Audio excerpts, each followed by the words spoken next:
We've a story to tell to the nations that shall turn their hearts to the right. A story of truth and sweetness, a story of peace and light, a story of peace and light.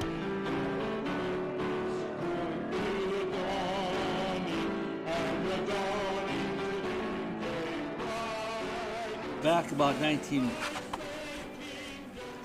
mid-1960s, some of the people, the patriots, had a little pin, and it just said "never" on it. I have that in the title there of my sermon. It just said "never." When I first saw one, I asked the guy. It was Dr. Earl Southard. Mary will remember him. And I said, "What does that mean, never?" He said, "It means whatever you want it to mean. Never accept race mixing. Never accept government control. Never let them take your kids." All those kinds of nevers. That was pretty good. So I had about 3 different directions on the sermon today, and I'm not sure which direction I ended up going on. So we're just going to wind our way through this and see what we end up with. On Revelations chapter 12, verse 10 and 11, I don't have it on the screen. Revelations chapter 12, verse 10 through 11. Then I heard a loud voice in heaven. Now salvation and strength, and the kingdom of our God, and the power of his Christ have come, for the accuser of our brethren, he accused them before our God day and night, has been cast down. Now this is the verse we want to highlight here, verse 11. And they overcame him by the blood of the Lamb, by the word of their testimony, and they did not love their lives unto death. Most of us like to have good news. We don't want to hear bad news. We want to hear good news. And we don't want somebody coming to us and say, "I've got some bad news for you." We don't want that. We want them to come and say, "I've got some good news." And because bad news could be devastating. It could ruin your day. It could ruin perhaps your life. So nobody wants to hear bad news. We would much rather somebody saying, "I've got good news." The good news in that passage we just read was they overcame him, referring to the Satanic rebellion, by what? By the blood of the Lamb and by the word of their testimony. And they loved not their lives unto death. Sometimes people won't listen to the news on TV because it seems like depressing, like it's always bad news on TV. There are stories of crime, stories of murder, stories of wounded soldiers, images of wounded soldiers come back from a battlefield. You hear about the latest divorce from some Hollywood couple, a horrible accident on the highway, tornado destroying people's homes, and we don't want to hear those horrible news. Well, we see those horrible images on TV, and I guess on TV they're popular because that's why they have those, because for some reason, if a news program just had good news, people find it boring. So people get excited watching bad news, as long as it's not their bad news. So they can watch it on TV because TV, they're detached from it, detached from those people. And we're not directly involved in any of the horrible things we see or hear. So we can tolerate watching bad news on TV. We just don't want it happening to ourselves. But there are some people who won't watch news at all on TV because they say it's just too depressing. And they may watch a little bit of it, and that's it. They don't want to watch at night. In fact, quite often people advise them not to watch the news at night because you don't necessarily want all that depressing news to torment you throughout the night when you're trying to sleep. Personally, I don't watch movies that I know that are going to be sad movies. People know me in the family know that. I won't watch a sad movie. I tell them, listen, there's plenty of sadness in life already. I don't need to watch it on TV or in the movies. And I definitely won't watch horror movies. I don't mind the old-time horror movies where Frankenstein, I don't mind that. But I'm talking about the horror movies where the focus and delight on just blood splattered across the wall of somebody being slashed. I don't think it's healthy. I've never seen Titanic. I already know how it ends, so I don't need to see it. Some of the bad news we see on TV is the growing hatred for Christianity, for Christian morals and our Christian values. The growing hatred for white people we are seeing more and more on television. A growing hatred for our traditional Christian values. In fact, we're slowly being, and maybe not even slowly anymore, but slowly being introduced into the concept that Christianity is actually a religion of hate. You're starting to see this some. We are being told but that Christian nationalism is the biggest threat to America. We hear that. And it will destroy democracy. And we see this growing hatred coming from politicians. We see it in schools, universities, news media, and the entertainment media. We are being told that Christianity has no place in the modern world, and certainly if someone running for political office espouses Christian principles, they're kind of mocked and ridiculed and more or less suggested they don't have any place in government.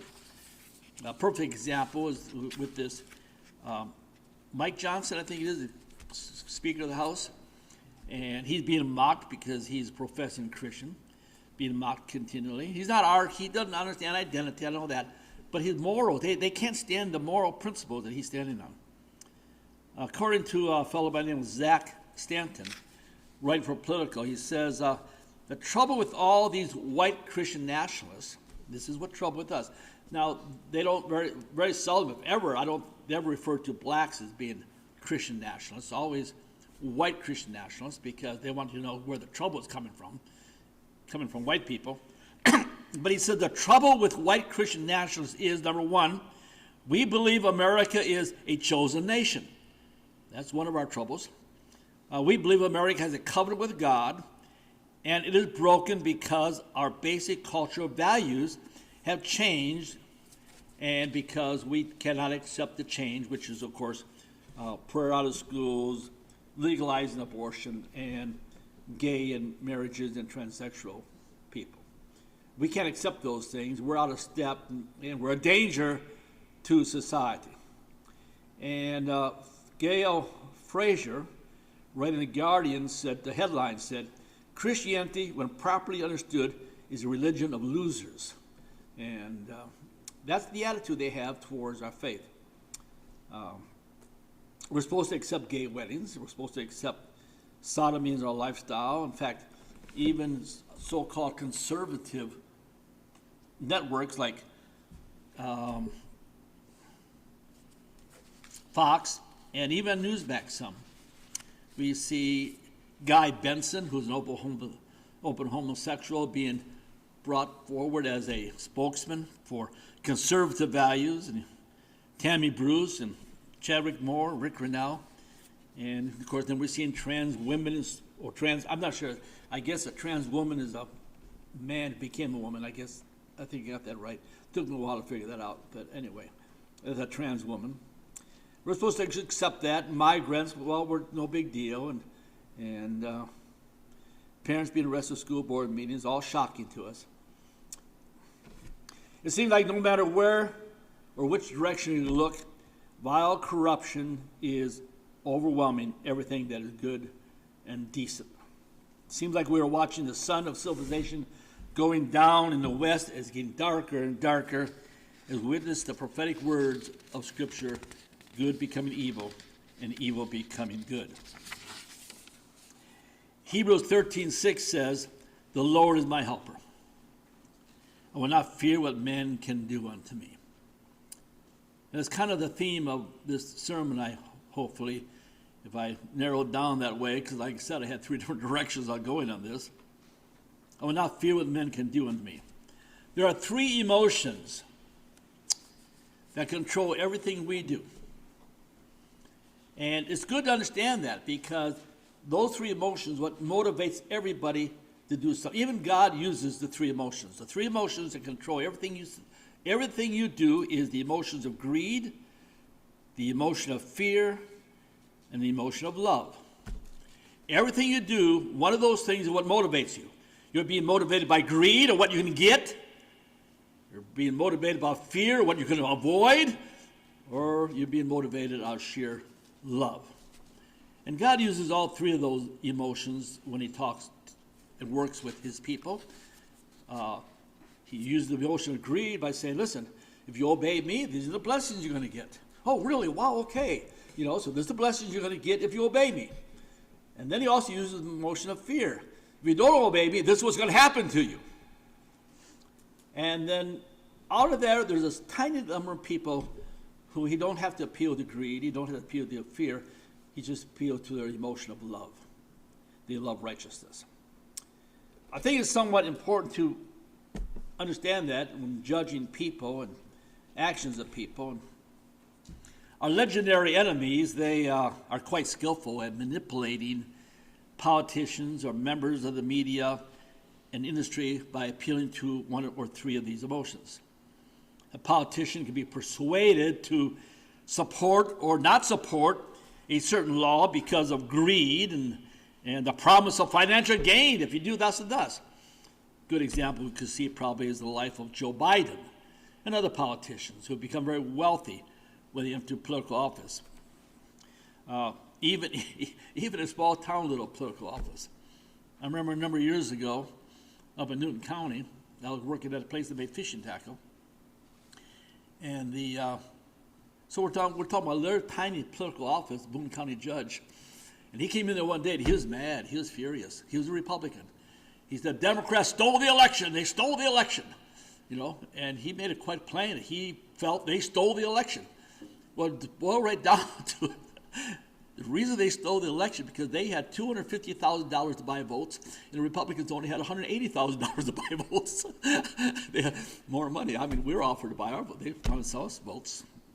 Or I asked the guys, well, how do you know I'm going to vote the way you? If I take you $50, how do you know I'm going to vote that way? And he said, we step into the voting booth with you. Greed will persuade people to do all kinds of things. And then there's fear. They compromise a politician and say, listen, if you don't toe the line, if you don't do this and that, we're going to expose your indiscretion. We're going to let people know what your private life is like. We've been watching you. We're watching you. And so they're fearful of being exposed, so they do what they're told. And Nebuchadnezzar attempted to control Shadrach and Meshach and Abednego through fear. If you don't bow down and worship this idol I put on the plains of Dura, he said, we're going to throw you into this furnace. And of course, politicians are told that they don't support various cultural changes, trans people, and sodomy and so forth. They're going to be labeled, we're going to label you as a hater or a racist and so on. And so they don't want to be labeled as a racist, don't want to be called a hater, so they vote the way they feel will be safer for them. Isaiah 56:10, I think, applies to this. Isaiah 56, chapter 56, verse 10 and verse 11 refers to leaders who are weak people, who aren't guided by love, but being guided by fear or greed. Verse 10, for the leaders of my people, the Lord's watchmen, his shepherds are blind and ignorant. They are like a silent watchdog that gives no warning when danger comes. They love to be around, they love to lie around, sleeping and dreaming. Like greedy dogs, they are never satisfied. They're ignorant shepherds, all following their own path and the intent of personal gain. What's in it for me? And that's where many politicians and people in other leadership positions and many preachers are in the same way.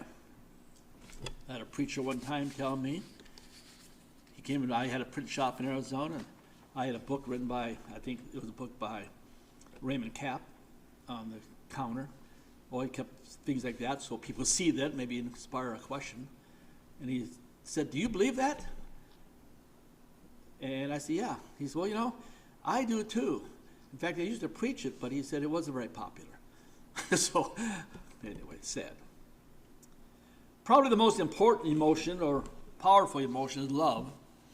Great love will probably overpower greed and overpower fear.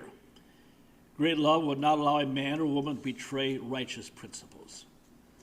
Great love would not allow a person to betray that love for greed, or they will not allow it to betray the love for fear.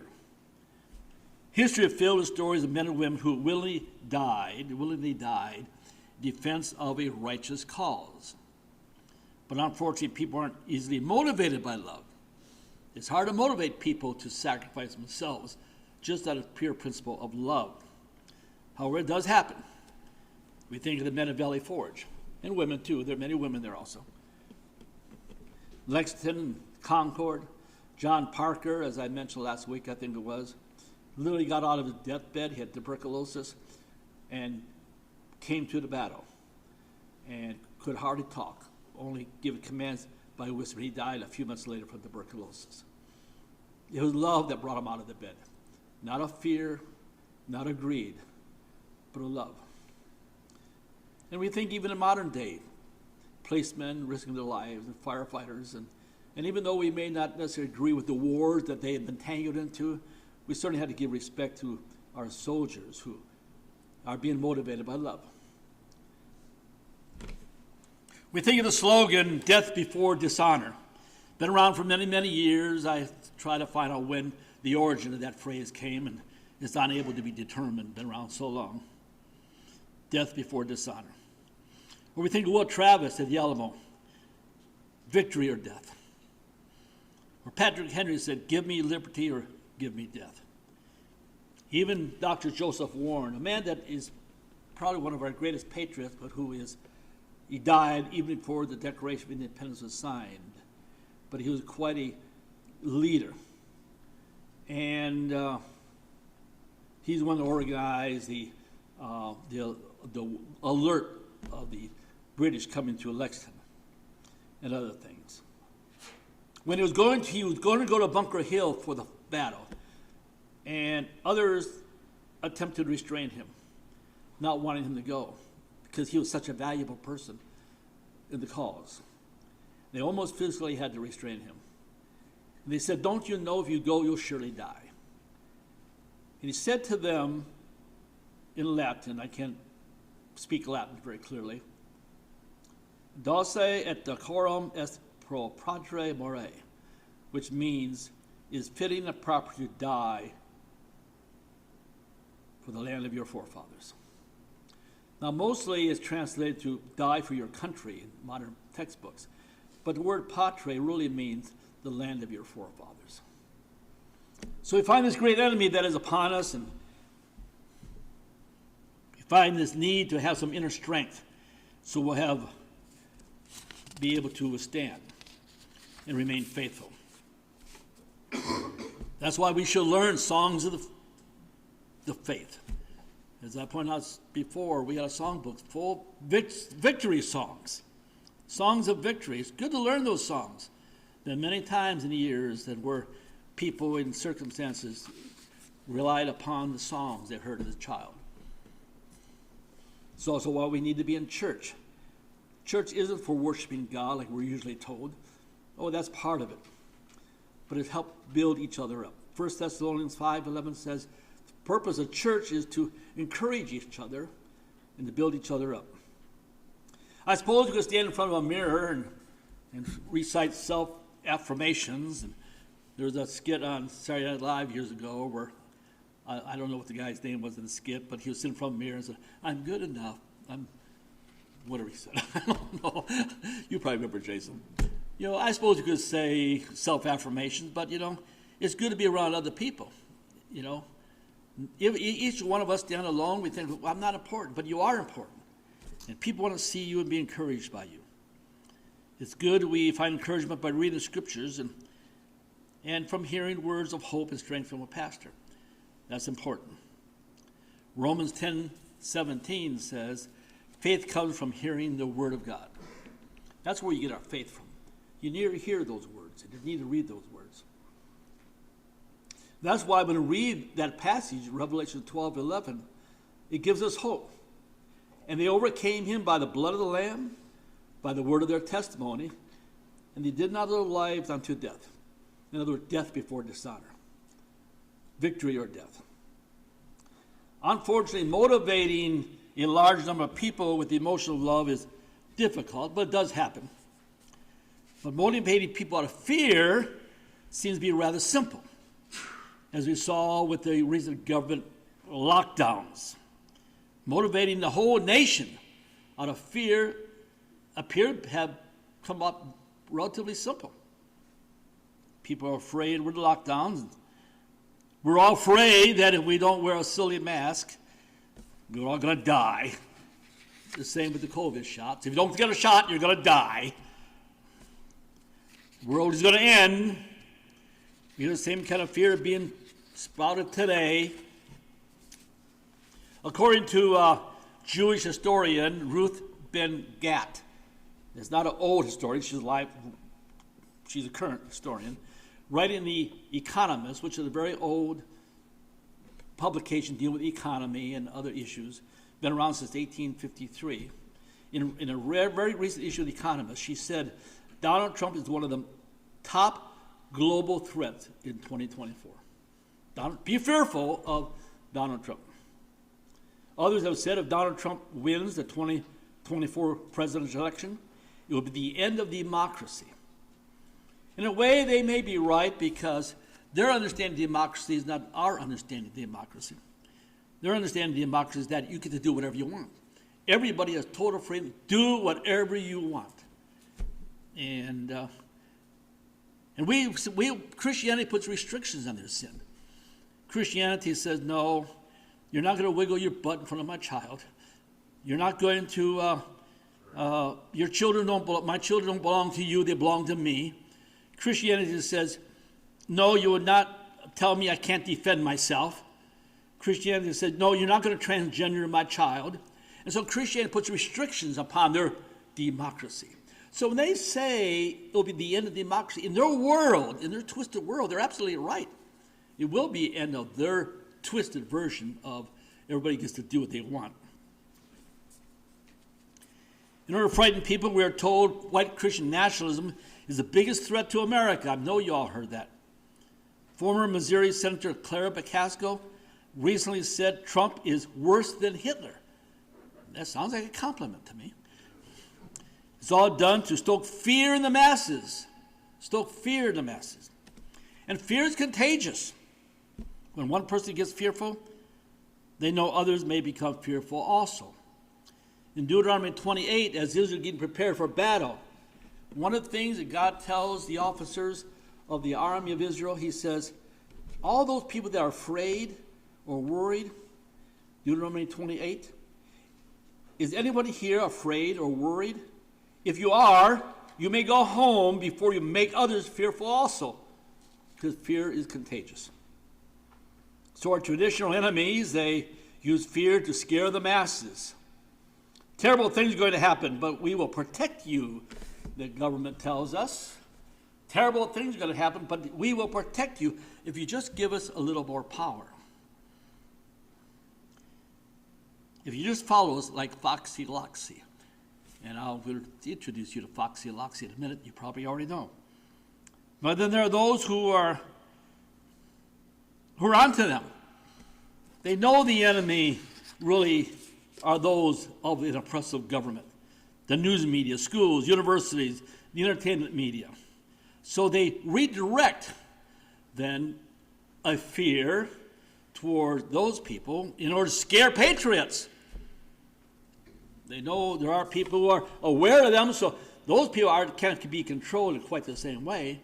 So they gin up their fear in a different direction, and they scare patriots, boasting of their enormous power. They control this, they control that. Every reporter is an agent of the enemy. Every political leader, every doctor, every teacher is out to get you. Wild stories are created to scare you and bring you under their control. So let me read you a little story about that control. You're all, I'm sure, familiar with it. Chicken Little was in the woods one day when an acorn fell on his head. It scared her so much she trembled all over. She shook so hard, half her feathers fell out. Chicken Little cried out, "Help, help, the sky is falling. I have to go tell the king." So she ran with great fright to tell the king. Along the way, she met Henny Penny. "Where are you going, Chicken Little?" said Henny Penny. "Oh, help, the sky is falling." "How do you know?" Henny Penny said. "I saw it with my own eyes. I heard it with my own ears, and part of it fell on my head." "This is terrible, just terrible," said Henny Penny. "We better hurry up." So they both ran away as fast as they could. Soon they met Ducky Lucky, who said, "Chicken Little, Henny Penny, where are you going?" "The sky is falling, the sky is falling. We're going to tell the king. How do you know?" Chicken Little said, "I saw it with my own ears, or my own eyes. I heard it with my own ears, and part of it fell on my head." Ducky Lucky said, oh dear, we better run." So they ran down the road as fast as they could.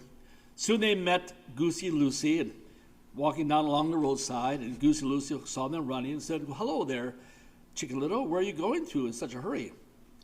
Chicken Little said, "We're running for our lives. The sky is falling." Now everybody's getting afraid now. "Said Penny Lenny, and we're running to tell the king. How do you know the sky is falling?" said Goosey Lucy. Chicken Little screamed out, "I saw it with my own eyes. I heard it with my own ears, and part of it fell on my head." Goosey Lucy said, "Oh my goodness, this is a major crisis. I better run with you." And they ran in great fear across the field. Before long, they met Turkey Lurkey, strutting back and forth. Turkey Lurkey looked up and said, "Hello there, little Chicken Little, Henny Penny, Ducky Lucky, and Goosey Lucy. Why are you running in such a hurry?" "Help, help," said Chicken Little. "There's a major crisis. The world is in crisis. The worst crisis of our lifetime. We're running to save our lives. The sky is falling." Goosey Lucy screamed in fear, "We're running to tell the king." "How do you know the sky is falling?" said Turkey Lurkey. "I saw it with my own ears, or my own eyes, and I heard it with my own ears, and part of it fell on my head. We are facing a major crisis, and we better act quickly." "Okay, Turkey Lurkey." "Oh dear, I always knew the sky would fall someday. I better run with you." So they ran with all their might until they met Foxy Loxy. "Foxy Loxy, well, where are you rushing to on such a fine day?" Chicken Little said. Henny Penny, Ducky Lucky, Goosey Lucy, Turkey Lurkey all cried out together, "Help, help! It's not a fine day. The sky is falling and we are running for our lives. We've got to do something to avert this major crisis." Foxy Loxy said, "How do you know the sky is falling?" Chicken Little said, "I saw it with my own eyes, heard it with my own ears, and part of it fell on my head." Foxy Loxy said, "This is the worst crisis in our lifetime, but you need to change the direction you're going. If we are ever going to be able to avoid this crisis, follow me and I'll give you hope and change you can believe in." So Foxy Loxy led Chicken Little, Henny Penny, Ducky Lucky, Goosey Lucy, and Turkey Lurkey across the field, through the woods, and he led them into his own private cave. And he had a delicious meal. So that's how fear works. And that's how the government, those who try to rule over us, works. Anyway, so that's how this enemy works. And imposing this enemy are those who love not their lives unto death. In other words, death before dishonor. It's important to understand that courage dwells in men and women who will not bow to the image that is looming over us. There's an image looming over us, and men of honor will not bow to it. This image, of course, is an oppressive government. I'm going to give 3 examples here of those who oppose the image. The first is, we read in the book of Daniel. That's where the 3 young men we named or call Shadrach, Meshach, and Abednego. And Nebuchadnezzar built a statue there in the plains of Dura. And Shadrach and Meshach and Abednego refused to bow as they were commanded by the king. And the reason these three men are pointed out, because they're part of the king's administration. They weren't just three guys out there who didn't bow. They were part of his inner circle. He needed to have a show that they were all in unity on this new direction the king was taking them. But Shadrach, Meshach, and Abednego would not bow.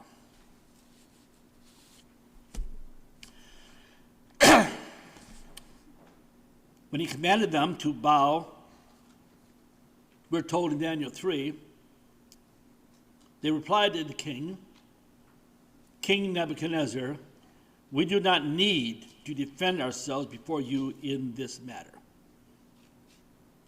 We're going to highlight that in a moment. We are thrown into the blazing furnace. The God we serve is able to deliver us from it. And he will deliver us from your majesty's hand. Verse 18. But even if he does not, we want you to know, your majesty, that we will not serve your God or worship the image of gold you set up. We do not need to defend ourselves. We're not going to bow down and, for your pleasure, watch us squirm and beg for mercy. We're not going to give you the pleasure of watching us beg and squirm for mercy. We serve the Lord without explanation, without apology, without remorse. We don't need to defend ourselves before you, King. The second example I want to give is Rudolf Hess.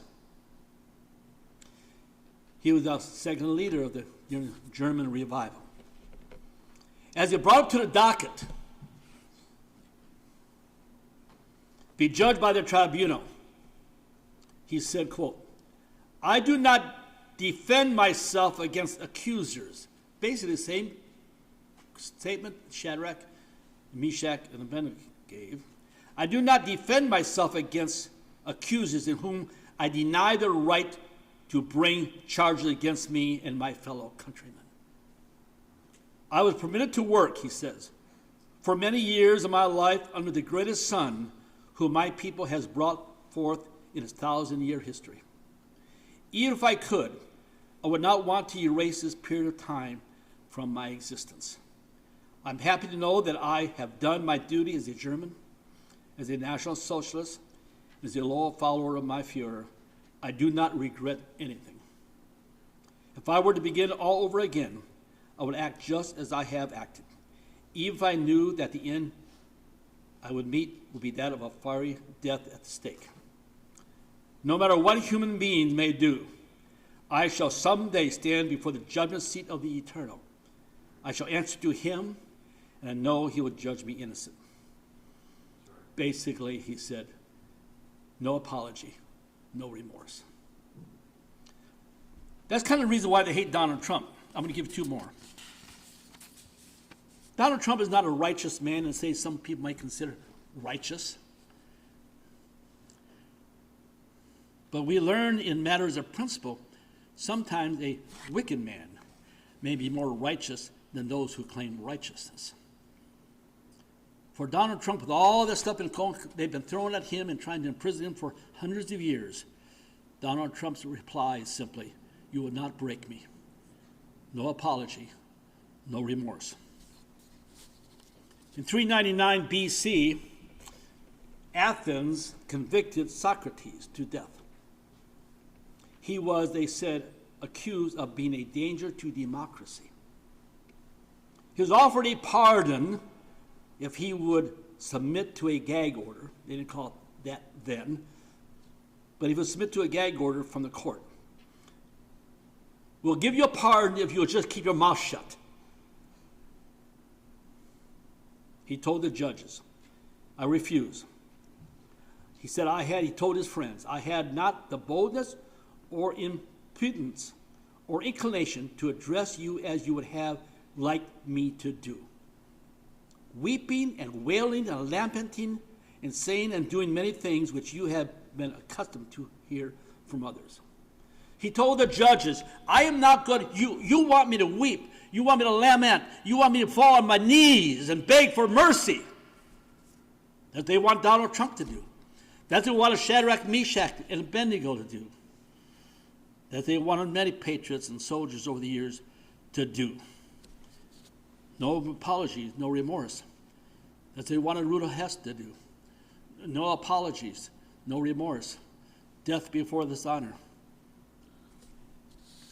We do not need to defend ourselves in this matter, is what Shadrach, Meshach, and Abednego said to the king. That is what Donald Trump is saying. That is what Socrates said. That was Rudolf Hess said. We are thrown into a fiery furnace, they say. The God we serve is able to deliver us from it, and he will deliver us from your majesty's hand. But then he concluded, but even if he does not, we want you to know, your majesty, that we will not serve your gods or worship the image you have held up to us. That's the question we face.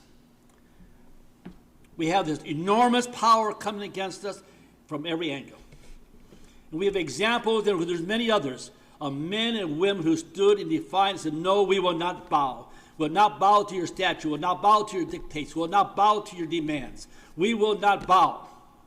We will not submit. We're not going to squirm, and we see politicians now being accused of racist, and they go, oh, we're squirming in the floor like children. Oh, I'm not a racist, and bowing and apologizing. There are certain men and women who love their lives unto death, death before dishonor. I'd like to conclude, if you will turn with me over to Psalms, the 23rd Psalms. Let's conclude with the reading of that. You follow along with me as I read, or Psalms 23.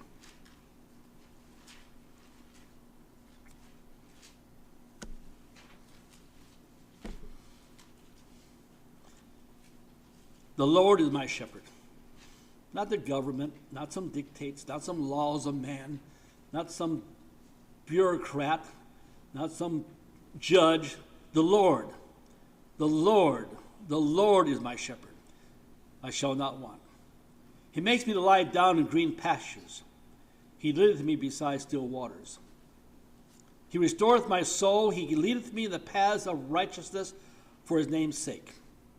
Yea, though I walk through the valley of the shadow of death, I will fear no evil. I will not submit to you. I will not submit. I will not bow down to your worthless gods. I will fear no evil, for thou art with me. Thy rod and thy staff, they comfort me. Thou preparest a table before me in the presence of mine enemies. Thou anointest my head with oil. My cup runneth over. Surely, goodness and mercy shall follow me all the days of my life, and I will dwell in the house of the Lord forever. No apologies, no remorse, no, we will not submit. For we understand that we'll overcome this. The prophecy has already been fulfilled by the blood of the Lamb, by the word of his testimony, and that we love not our lives unto death, death before dishonor. Our Father, we ask you to watch over each and every one of us. Help us to be strong. We know at time we all are weak, but help us overcome that weakness. Help us be strong. Help us overcome all that will come against us. Help us keep our eye fixed only upon you and upon our people, out of sheer love for our people. Not for what we can get out of it, or not what we're trying to escape from, but simply because we love you, we love our people. Help us, Father, to help us grow our love. Help us to love our people more. In your name we ask it.